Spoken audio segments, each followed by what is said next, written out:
C'est une sorte de croyance largement partagée en France, notamment parmi les électeurs de gauche. Certes, la fascisation des médias est préoccupante, notamment en raison des dérives quotidiennes des différentes dénominations de TV Bolloré et du mimétisme de la galaxie BFM TV qui court après son leadership perdu. Mais tout n'est pas perdu parce que le service public demeure et continue d'abriter des émissions incarnant des valeurs du débat vrai, de l'équilibre, de la saine délibération citoyenne. Des émissions comme C'est ce soir sur France 5.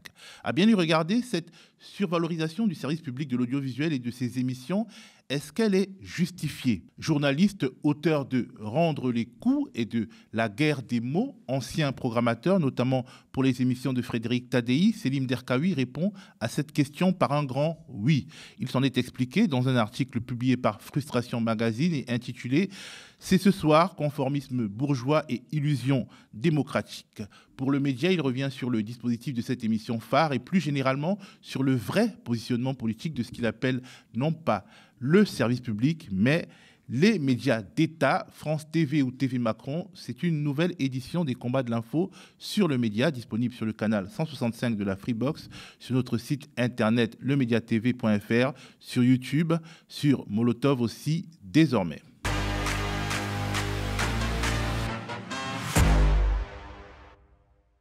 Bonjour Selim. Bonjour.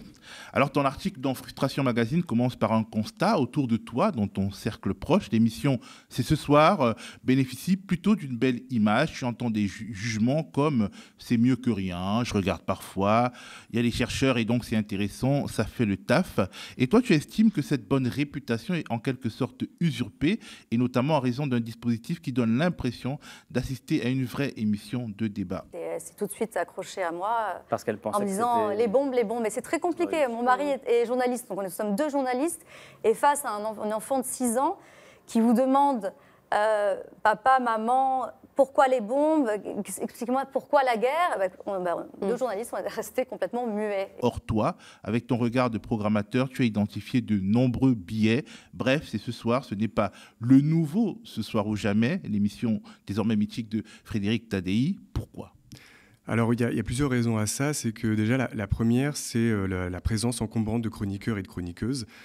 Ça, c'est un phénomène qui est de plus en plus répandu. C'est le contraire de Ce soir ou jamais, où il n'y avait pas de chroniqueurs ou de chroniqueuses, qui sont déjà dans un parti pris idéologique, dont il y a Laura Adler, par exemple, Arthur Chevalier, qui sont déjà dans une logique très libérale. Donc déjà, le débat est biaisé avec ces chroniqueurs-là. Ensuite, il y a aussi la composition du plateau. Donc si on se dit qu'il y a des chercheurs, des chercheuses, et que le ton est plus posé, on est plutôt dans la recherche, etc., par rapport au débat, au clash abrutissant et raciste de CNews, du coup, on va se dire que forcément, le débat est plus équilibré parce qu'il y a moins de clash. Et ça, c'est un espèce de faux semblant qui est assez commun de ces émissions-là. Il y a ces politiques aussi. C'est ce soir, c'est un peu le symptôme et la caricature de tout ça. Donc ça va un peu aseptiser le débat, le rendre faussement neutre, avec finalement, on pourra dire des trucs sur la France Insoumise qui est antisémite. Ça, c'était au début du mois de septembre, dans 2 émissions. Il y avait des propos qui étaient sortis comme ça. Il n'y avait aucun animateur ou aucun chroniqueur pour fact-checker ce qui était en train de se dire. Mais vu qu'ils le disent avec un ton, avec une caution de chercheurs à la Sorbonne ou peu importe où, avec une vertu bourgeoise dans leur ton, du coup, ça paraît faussement neutre. C'est pas du Hanouna, c'est pas du Pascal Voilà. Praud, donc ça légitime les propos de type Hanouna, Pascal Praud. Exactement, de manière beaucoup plus lisse et qui nous endort et qui nous aseptise en fait d'une certaine manière.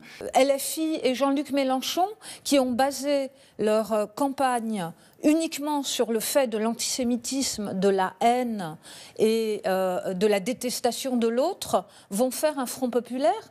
La France n'a plus la voix qu'elle avait auparavant au Proche-Orient, c'est-à-dire toute l'agitation qu'il y a dans notre pays n'est pas du tout entendue là-bas, donc on ne sert à rien.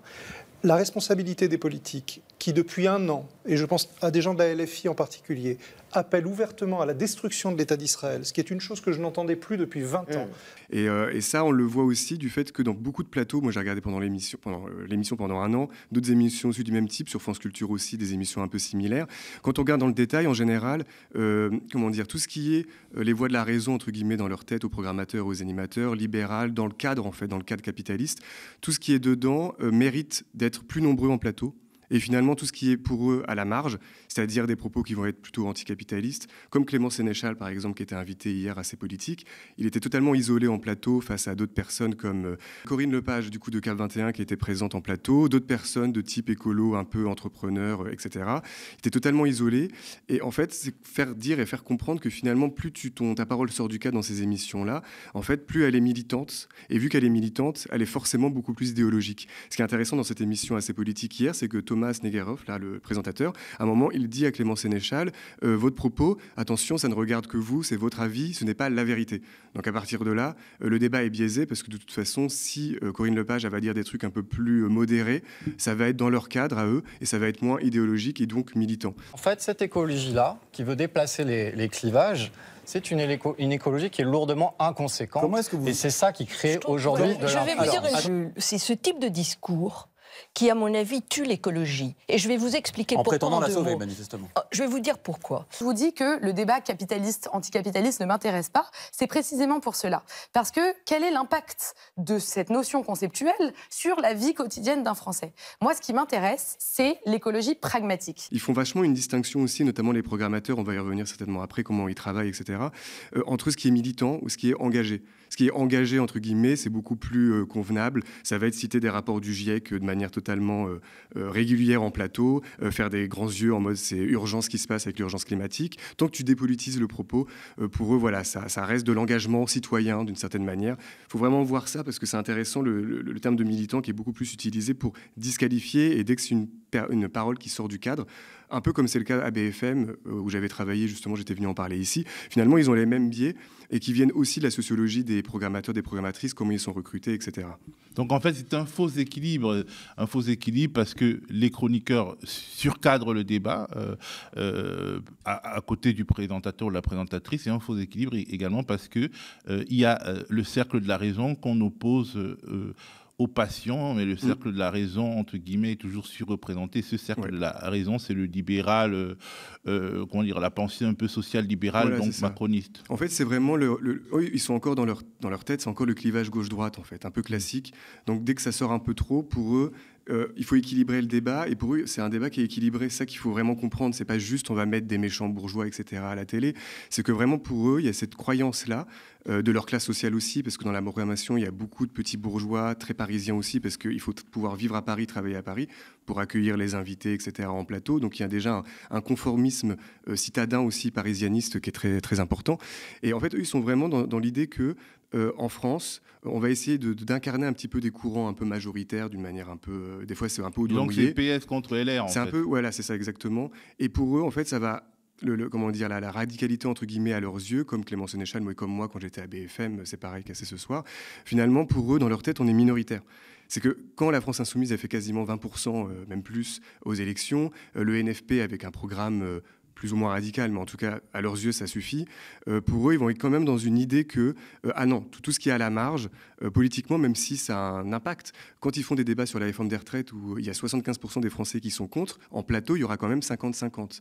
Et d'autant plus 50-50 que finalement, et ça je vais y revenir après, c'est que finalement ceux qui vont porter cette parole-là, qu'elle soit pour ou contre la réforme, par exemple, des retraites, qui a un faux clivage finalement, parce que c'est pas du tout représentatif, mais à leurs yeux, oui, en fait. C'est que dans leurs milieux sociaux, etc., il y aura soit 50% de pour, soit 50% de contre, etc. etc. C'est vraiment, le plateau télé représente leur univers mental, en fait, ce qu'ils ont l'habitude de côtoyer, qui n'est pas du tout représentatif, et qui est un peu une fiction un peu parallèle quand on voit des plateaux comme ça. Alors à BFM, CNews, c'est encore plus caricatural parce que maintenant ils font plus semblant, c'est vraiment que de la droite ou de l'extrême droite.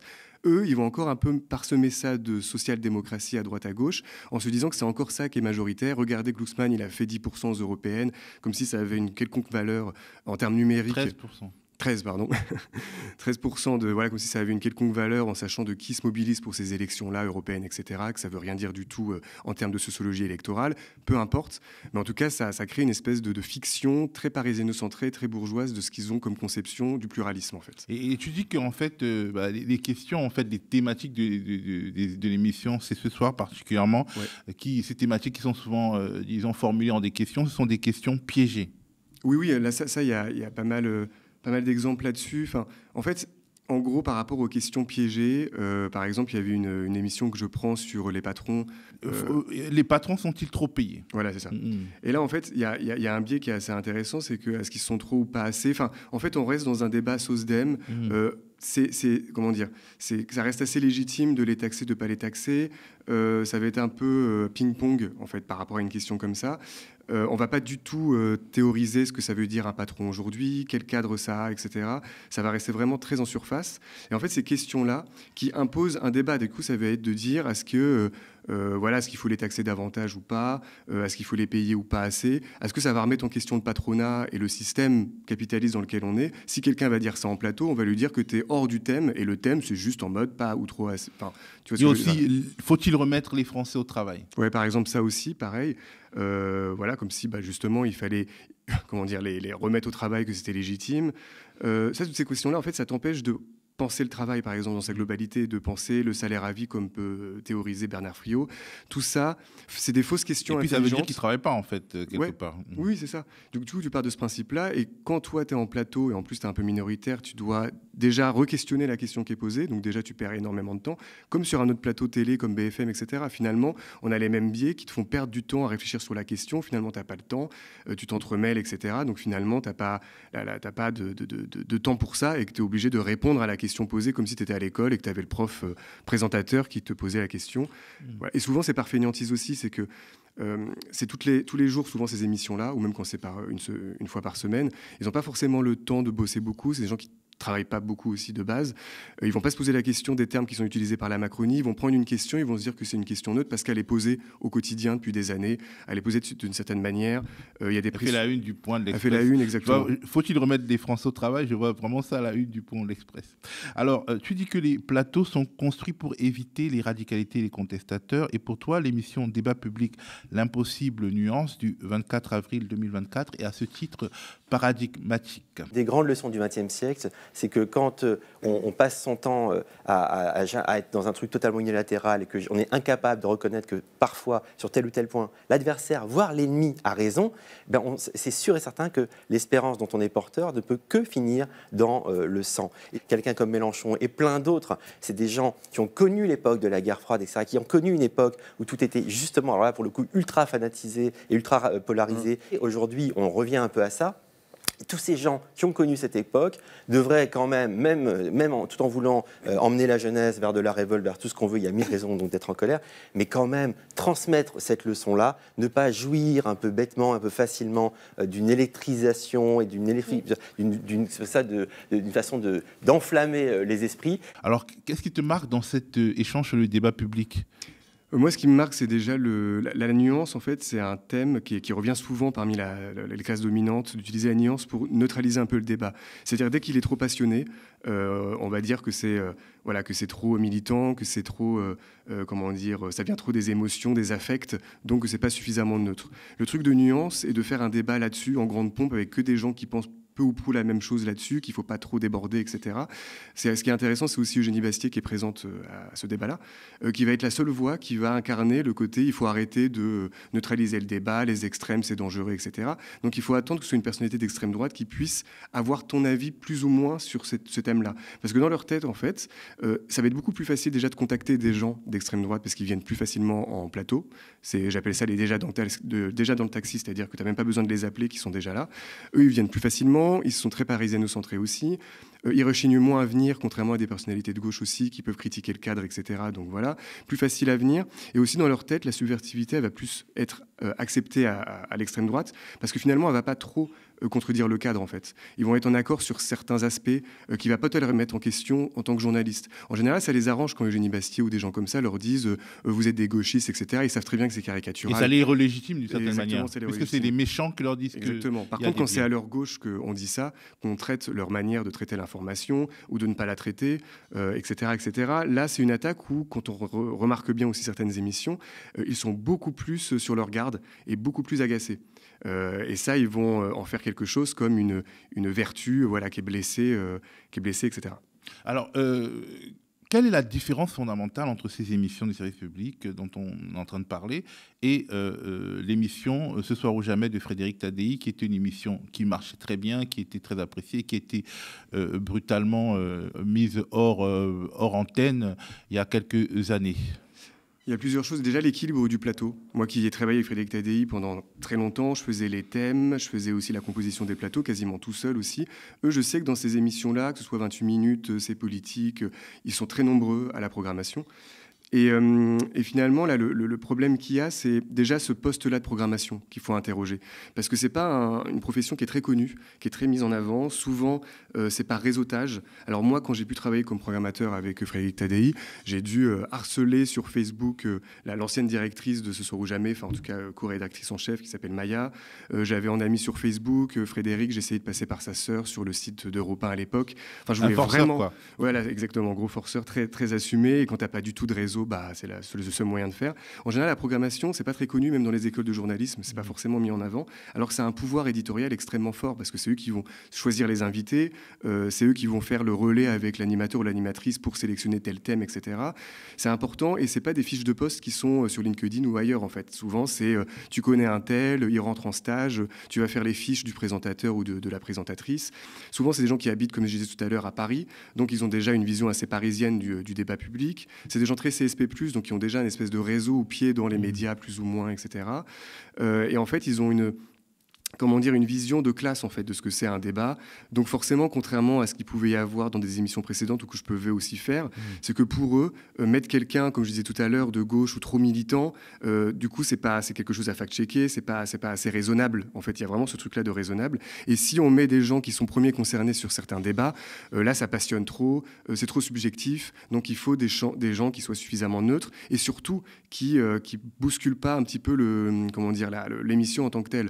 C'est-à-dire qu'il ne faut pas qu'il y ait de coups d'éclat. Or, excuse-moi, sur Ce soir ou jamais, il y avait volontairement la mise, en crise des thématiques via des choix plus audacieux. C'était déjà un peu plus équilibré quand même. Enfin, en tout cas, moi, quand j'ai travaillé avec Frédéric Tadei sur Europe 1 et après sur RT France, Interdire, c'était ça l'émission. Moi, c'était vraiment l'idée du plateau et sa conception à lui aussi à l'époque, en tout cas. C'était vraiment de faire en sorte que c'est pas parce qu'une idée peut paraître minoritaire qu'elle l'est sur un plateau et qu'elle doit l'être. En fait, c'était un peu ça l'idée. C'est que là, sur un débat comme j'ai pu voir avec Clément Sénéchal là, sur l'écologie, qui lui est militant écologiste, etc., où il est vraiment isolé parmi 7 personnes, ou que moi j'ai pu l'être aussi, ou à ce soir, ça arrive assez souvent, c'est que tu mets des personnes avec lui, en fait. Là, il n'y avait même pas de député, on va dire, à la Marine Tondelier, qui peut le soutenir l'égalité un petit des peu, armes. quoi. Voilà, c'est ça, exactement. Ça, c'est un point qui est important. Et aussi, par rapport à la programmation, là, ce qui joue aussi en leur, entre guillemets, en leur défaveur, mais du coup en notre défaveur ensuite, c'est que par rapport aux numéros de téléphone aussi qu'ils vont avoir, c'est des numéros en fait qu'ils échangent entre eux d'une émission à l'autre. Des fois ils sont recrutés dans une émission puis ensuite ils vont dans une autre. Ils vont garder le même réseau et qui va les arranger chaque jour et pouvoir avoir un plateau qui soit rempli. C'est pour ça qu'Olivier Babot ou des gens comme ça qui sont dans des think tanks, on appelle ça comme ça, libéraux, eux c'est des clients parfaits parce qu'en général ils sont pas très loin à Paris. Leur think tank il est domicilié dans le centre de Paris. Et puis quelque part leur employeur les paye pour exister médiatiquement. Pour exister médiatiquement, du coup ça fait partie de leur travail en plus. Alors que les autres, il faut qu'ils prennent une nounou pour s'occuper des enfants, il faut qu'ils perdent un peu de temps sur leur thèse ou bien sur leur travail à rendre pour intervenir. Alors, pour ce qui concerne des luttes comme l'hôpital public, ce qui se passe à Gaza, tu parles de bourgeois-splaining, comme on parle de mansplaining. Quels sont les exemples qui te viennent à l'esprit ? Comment tu considères que les travailleurs de l'hôpital public et celles et ceux qui militent pour une Palestine libre sont invisibilisés, même quand ils sont présents ? Alors oui, il y a plusieurs choses par rapport à ça. Moi, souvent, je prends l'exemple de l'hôpital public, mais on peut reprendre aussi l'exemple de la réforme des retraites. Moi, j'étais très frappé parce que dans ces émissions-là du service public estampillé chercheurs, caution universitaire validée, c'est que tu n'as que des personnes CSP+, même qui sont défavorables à la réforme, qui vont intervenir, qui vont dépassionner le débat parce que souvent, c'est des personnes qui sont moins impactés directement par la réforme. Ils peuvent l'être, évidemment, comme on l'est tous, plus ou moins, d'ailleurs. Par contre, les ouvriers, les employés, ils vont l'être encore davantage, parce qu'ils vont mourir avant au travail, etc., etc. Ça, vous l'avez documenté dans ce média-là très régulièrement. Et du coup, ça, c'est aussi l'idée de, finalement, ils sont moins raisonnables ce qu'ils vont pouvoir dire, que ce soit un syndicaliste, par exemple, un ouvrier, une ouvrière, etc. Ils sont moins raisonnables, ils vont trop passionner le débat, donc on en revient encore sur cette subjectivité.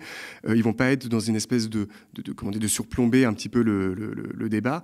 Et leur caution, comment dire, qui n'ont pas entre guillemets dans leur tête les diplômes nécessaires ou l'espèce de vertu académique pour pouvoir en parler, ça fait que les débats vont être un peu moins passionnés, un peu moins clivants aussi. Et ça, par exemple, à l'hôpital public, on a le comité interurgence, qui est un syndicat de l'hôpital, des paramédicaux, donc tout ce qui est infirmiers, infirmières, bancardiers de l'hôpital, ceux qui sont le plus impactés par les réformes libérales sur l'hôpital, les suppressions de postes, etc., ils vivent ça dans leur chair parce qu'ils sont au plus près des patients. Le comité interurgence, on le voit quasiment jamais. Ils ont l'autorisation pour passer dans les médias davantage. Souvent, ce qu'ils me disent aussi, c'est que souvent, les programmateurs n'ont pas encore une fois, leur numéro de portable. Les chercheurs, ils peuvent venir plus facilement aussi.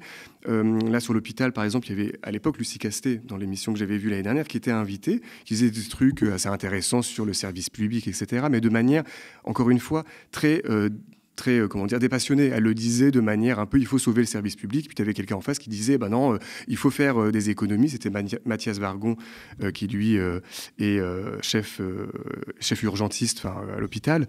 Chef urgentiste et on fait partie en gros de la Macronie. Proche de la Macronie, exactement. Et voilà, tout de suite, tu vois ce débat-là, tu te dis, mais forcément, si tu as quelqu'un du comité interurgence ou quelqu'un de premier concerné directement, le débat, il prend une toute autre ampleur. Moi, chez TADI, j'avais invité plusieurs fois le comité interurgence. Effectivement, là, le plateau, il changeait totalement de sens. Et c'était la personne, je me souviens, c'était Candice que j'avais invité sur le comité interurgence. Un extrait qu'elle avait fait, ça faisait 1 million de vues.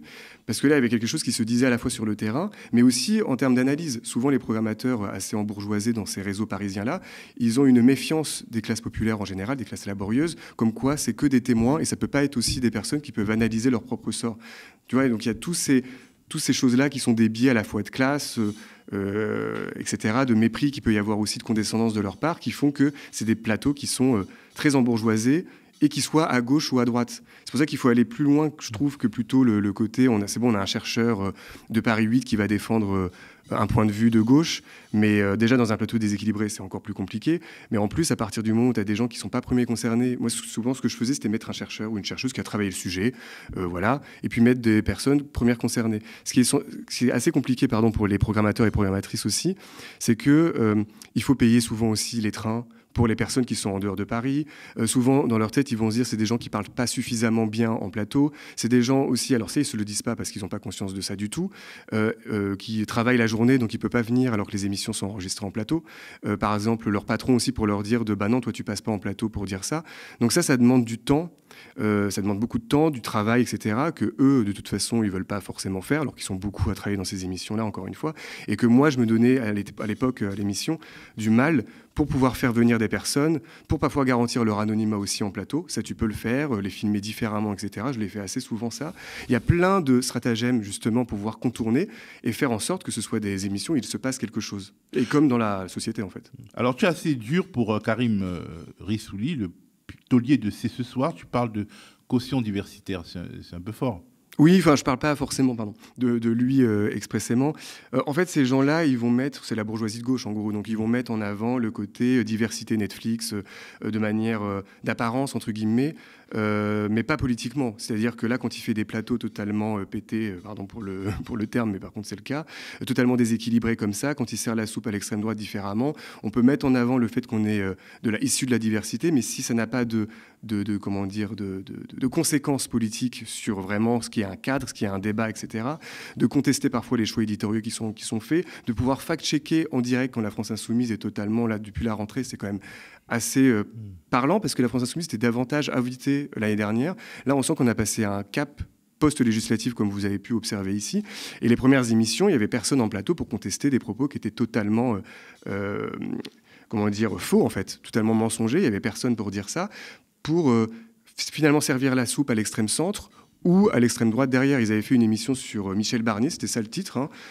Finalement, pendant quasiment une demi-heure, ils ont parlé que de la France Insoumise, de manière totalement obsessionnelle. Donc voilà, moi, c'est ça qui me dérange. Et c'est encore plus facile pour eux de critiquer le racisme de CNews, d'Europe 1, de TV Bolloré, des médias Bolloré, tout en étant l'espèce de caution de la bourgeoisie, en instrumentalisant et en ayant parfois conscience de ça, le fait qu'eux, ils sont dans une vertu progressiste comme ça et de diversité d'apparence qui leur permet d'être beaucoup plus légitimes et crédible face à des médias d'extrême droite comme Bolloré qui sont en face. Alors Karim Rissouli a lui-même reconnu quelque part que les médias ont fait monter Éric Zemmour notamment dans une interview accordée à Sonia De Villers sur France Inter. Il faut qu'on balaye devant notre porte. C'est vrai qu'on est collectivement, encore une fois, je ne vais pas citer de nom ici, mais on a fait pour certains nos premières émissions. On cherchait tous à avoir Zemmour. Parler de Zemmour était synonyme de bonne audience pour beaucoup de gens. Oui, c'est vrai, ce bloc-là, ce camp-là, a été surreprésenté.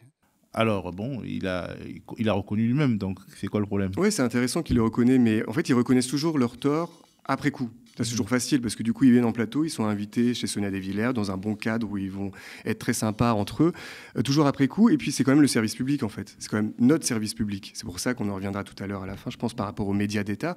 C'est que c'est notre service public. Donc là, quand il le dit comme ça, c'est une faute. C'est pas n'importe quelle faute, quand même, de faire monter Zemmour, ce qui a fait monter aussi l'extrême droite en parallèle. Reconnu ça aussi. Oui, c'est ça, Laurent Wauquiez l'avait reconnu. Après lui, en plus, Laurent Wauquiez, il est parti du service public. Ça n'a pas de lien avec ça, directement. Mais il est parti du service public. Karim Rissouli, lui, est encore, comme d'autres aussi, qui font encore participer l'extrême droite à une forme de légitimité, en légitimant Macron, en légitimant les questions biaisées d'entrée de jeu, ce que je disais tout à l'heure par rapport au débat, etc., à essayer de neutraliser le débat et de faire en sorte que les contestataires qui sortent du cadre soient plus débolisés finalement que l'extrême droite, qui soit une contestation un peu acceptée. Bref, faire participer à tout ça et ensuite le dire en plateau, c'est quand même assez culotté, parce que là, quand il dit ça, on pourrait lui dire, mais dans ces cas-là... il faut changer de métier, en fait. Parce que quand c'est aussi grave ce qui s'est passé d'avoir fait monter Zemmour, tu peux pas le dire comme ça à demi-mot. Bon, c'est vrai qu'on était un peu responsable. Non, en fait, t'es quand même payé pour ça. C'est quand même ton métier depuis des années. C'est quand même notre service public, encore une fois, j'insiste là-dessus, parce que c'est le nôtre. Et ça, je trouve qu'on n'est pas assez... et je trouve qu'une partie de la gauche n'est pas assez dure avec ces propos-là, qui légitime encore plus un espèce de vide comme ça, intellectuel et d'extrême centre, qui fait que finalement, on va juste se focaliser sur Bolloré et qu'on va oublier que des propos tenus comme ça sont extrêmement graves, et d'autant plus graves que, encore une fois, je reviens sur le côté caution. C'est une caution qui, en plus, a servi de faire monter Zemmour avec d'autres, parce que Karim Rissouli faisait partie aussi des émissions politiques sur France 2, où c'était totalement une diabolisation de Mélenchon à chaque fois, etc. Donc comment tuer dans l'œuf toute contestation et toute opposition possible en faisant monter l'extrême droite et ensuite venir s'en plaindre sur le service public invité en grande pompe. Donc ça commence à faire beaucoup, quoi. Alors, tu es très critique sur toutes les émissions du service public, 28 minutes, c'est dans l'air, c'est ce soir, c'est politique, etc. Les émissions de France Culture également. Pour toi, d'un point de vue systémique, les médias publics, ce que tu appelles donc les médias d'État, sont les meilleurs ennemis des grands méchants désignés, comme CNews. C'est quoi un meilleur ennemi dans ce contexte? A priori, ils ne sont pas d'accord, ils s'indignent à chaque fois que Bolloré ou Hanouna se vautrent dans l'outrance. Alors, pourquoi meilleur ennemi? Pourquoi pas pire ennemi? Parce qu'en fait, ça arrange tout ce beau monde, tout ce qui se passe là, le faux clivage. En fait, c'est un peu comme le faux clivage entre ce qu'on disait entre la bourgeoisie libérale macroniste et l'extrême droite bourgeoise, en fait, comme on a vu là récemment, entre l'extrême droite, Macron, etc., qui finalement sont en symbiose idéologique entre les deux. Donc c'est un système qui se nourrit. Et en fait, moi j'appelle ça, par rapport à ce soir, ces politiques, toutes ces émissions, mais comme sur France Culture aussi, des émissions qui sont un peu du même acabit, c'est déjà ça. C'est-à-dire que finalement, on va se dire que... c'est déjà ça comme émission, ça fait le taf, comme je disais au départ, ou comme tu citais, il y a des chercheurs, des chercheuses qui sont de bonne foi, un peu sérieux, et finalement, c'est mieux que les clashs racistes de CNews, c'est mieux que... Donc par conséquent, vu que c'est mieux qu'eux, on peut être moins exigeant sur ce que nous propose le service public. Moi, j'ai vu ça aussi comme exemple, c'est avec le JDD. Le JDD, où j'ai vu beaucoup de personnalités de gauche sur Twitter, etc., dire « Attention, avant le JDD, maintenant repris par Bolloré, c'était un journal avec des journalistes sérieux. » Non, en fait, avant le JDD, c'était la Pravda du dimanche, c'était antisocial au plus haut point, c'était une catastrophe éditoriale, donc il ne faut pas l'oublier, ça, parce qu'au fur et à mesure qu'on compare avec Bolloré et qu'on se dit que finalement, c'est un peu mieux ce qu'on a, donc on va se satisfaire de peu, c'est là où on va faire preuve d'amnésie. C'est pour ça que tu cites Frédéric Tadei. Les gens savent que c'était déjà un peu mieux quand même à l'époque. Du coup, une espèce d'amnésie qui se transforme en apathie, où finalement on va se dire, au fur et à mesure, c'est comme ça qu'on va être moins exigeant, et même politiquement. C'est comme pour la réforme des retraites, en fait. On va se battre contre la réforme à 64 ans, puis on va oublier aussi que finalement, le but ultime, c'est quand même soit la réforme à 60 ans, ou soit de repenser le travail totalement. Mais vu qu'on est toujours pris de court politiquement, on l'est aussi pris de court médiatiquement, en fait. Et les deux vont de pair. Et souvent, c'est surtout la bourgeoisie un peu de gauche qui va un peu sur Twitter mettre en avant le fait qu'ils ont refusé un média sur Bolloré, etc., le mettre vachement en avant, comme une éthique morale, une pureté, etc. Sauf qu'en fait, ils vont toujours servir la soupe à des médias de service public, finalement, qui sont plus des médias d'État, des médias d'État bourgeois, politiquement, etc., dans la structure de classe, qui finalement, en plateau, ils vont pas trop contester le cadre. Pourquoi ? Parce qu'en fait, ils aspirent à être invités aussi, soit pour faire leur promo, parce qu'ils ont besoin de leur promo, pour leurs bouquins qui sortent, etc. Donc, ils vont dépendre du service public, donc ils vont aussi moins le critiquer. Ils attendent toujours une invitation à France Culture, ou même c'est ce soir, je voyais que on pouvait attendre, on se disait, bon allez, c'est sympa, c'est plus poli, là on peut y aller. Et finalement, au fur et à mesure, on va se dire, bon quand même, ça passe comme cadre, quoi. On va se contenter de peu, mais c'est en se contentant de peu que finalement, on n'a rien au final, quoi. Et puis, c'est pas sûr que finalement, de dégringolade en dégringolade, on finisse par ne pas être invité aussi, parce que BFM, c'était un peu mieux, et maintenant, c'est quasiment comme CNews, et rien n'interdit. Oui, en fait, tout est tiré vers le bas, en fait. Et ces émissions-là en font partie. Et c'est pour ça qu'il faut questionner à la fois notre présence. On peut y aller, évidemment. Moi, j'aime pas trop dire il faut y aller, pas y aller. C'est pas mon rôle. Je donne des clés, on donne des clés, on regarde des trucs, on analyse, etc. Chacun fait comme il le veut, mais en tout cas, on prend conscience de cette dépendance qu'on peut avoir de l'audiovisuel public, de ces émissions-là, où on espère encore que quelque chose se passe, alors qu'au fur et à mesure, plus rien ne va se passer. Et on le voit, en fait, d'année en année, c'est vraiment de pire en pire dans ces émissions-là. Et c'est pour ça que des gens, moi je voyais beaucoup sur Twitter dire, j'ai encore regardé C'est ce soir pour prendre cet exemple-là, ou sur France Culture, et je suis encore déçu, ça m'énerve encore et je m'étais promis de ne pas la regarder. Mais c'est parce qu'on a encore cette idée-là que ça reste de l'audiovisuel public, c'est notre service public, c'est un peu mieux que l'extrême droite et les médias d'extrême droite, donc voilà. Et c'est pour ça que j'avais interrogé ça, je me disais pourquoi on est à chaque fois déçu de ces émissions-là. C'est parce qu'en fait c'est news à l'envers, mais acceptable. Pourquoi médias d'État ? Pourquoi tu insistes sur le mot média d'État ? Média d'État, on pense aux pays pas démocratiques. Oui, parce qu'en fait, c'est vrai, quand on dit audiovisuel public et service public, du coup, on pense à l'hôpital, on pense à l'école, on pense à des services publics qui sont à notre service. Sauf que ça, c'est des médias qui sont plus à notre service depuis très longtemps, en fait. C'est des médias qui sont au service de l'ordre établi, donc de Macron, des éléments de langage qui vont répéter. Alors Macron, il n'aura pas besoin de prendre son téléphone pour leur dire, c'est ça qui est pire, en général, je le répète souvent, mais il n'a même pas besoin de ça, parce que finalement, ils vont le faire de bonne foi. Que ce soit les chroniqueurs à BFM, etc., évidemment, mais là, dans le service public aussi, parce que finalement, ils vont avoir quand même une espèce de rapport de classe par rapport à Macron, de proximité aussi idéologique, etc., qui font que... Ouais. Et de règlement intérieur non écrit. Oui, quelque part. Oui, carrément. Non, mais c'est pour ça que c'est important de dire médias d'État, parce que c'est trop facile qu'à chaque fois, on va dire que d'autres pays, ce sont des médias d'État, alors que nous, on l'est aussi. Quand on voit que ce soit Sybille Veil, la patronne de Radio France, qui est proche de Macron et qui s'en cache pas, Delphine Ernotte aussi, qui est assez proche, idéologiquement parlant, tout ce beau monde-là qui ont fait souvent l'ENA ensemble, etc., finalement, ils ne sont pas au service du public, ils sont au service de leur classe sociale. Et ça, c'est important de le marteler. Et c'est pour ça que je faisais le parallèle médias d'État, c'est tout de suite plus péjoratif. Et là, tout de suite, ça ne les arrange pas qu'on nomme ces médias-là de cette manière-là. Puis quand on les nomme comme ça, nous sommes plus vigilants et plus critiques. Oui, exactement. Et pourquoi pas y aller, avoir conscience du cadre. Là, Clément Sénéchal, je reprends son exemple parce que je l'ai vu hier soir à ses politiques sur l'écologie. Il a été bon, en fait, parce qu'il s'est adapté au contexte, etc. Alors, finalement, le cadre faisait que c'était lui le folklore. Il y avait un côté comme ça, finalement, quand tu y vas, t'es tout seul, tu sais que tu vas être un peu le folklore. Finalement, il y a des gens qui vont te regarder, qui vont se dire, je suis quand même d'accord avec lui, mais vu que tout est étouffé, c'est assez compliqué. Mais ce qui est intéressant, c'est que Clément Sénéchal ou d'autres personnes, finalement, ils vont critiquer le cadre ensuite. C'est qu'il ne faut pas hésiter c'est ce que fait, par exemple, Bompard. J'ai vu que là, récemment, il s'est pris le chou avec pas mal de médias en disant explicitement « bon, là, vous mentez », etc. Avant, il y a 2 ans, les gens ne le faisaient pas trop dans le service public. Encore une fois, cette vertu de l'audiovisuel public, on peut le changer de l'intérieur, etc. Il ne faut pas hésiter, si on y va, à être dur avec eux ensuite et ne pas avoir peur de ne pas être réinvité. Parce que de toute façon, il y a un moment, ça va commencer à trop se voir. Et de toute façon, il y a encore des médias de contre-pouvoir comme le vôtre ou comme d'autres qui font des centaines de milliers de vues sur YouTube, souvent beaucoup plus que leur propre télé qui font quasiment des milliers de vues à peine sur YouTube, quoi. Merci Céline, en tout cas, pour cet éclairage. Et merci à vous d'avoir regardé cette émission. Le média, votre média, on le rappelle, ne vit que des dons et des abonnements de soutien de celles et ceux qui le regardent et qui l'aiment. Si vous le pouvez, allez sur le mediatv.fr soutien et donnez-nous de la force, donnez-vous de la force. Restez connectés aux médias.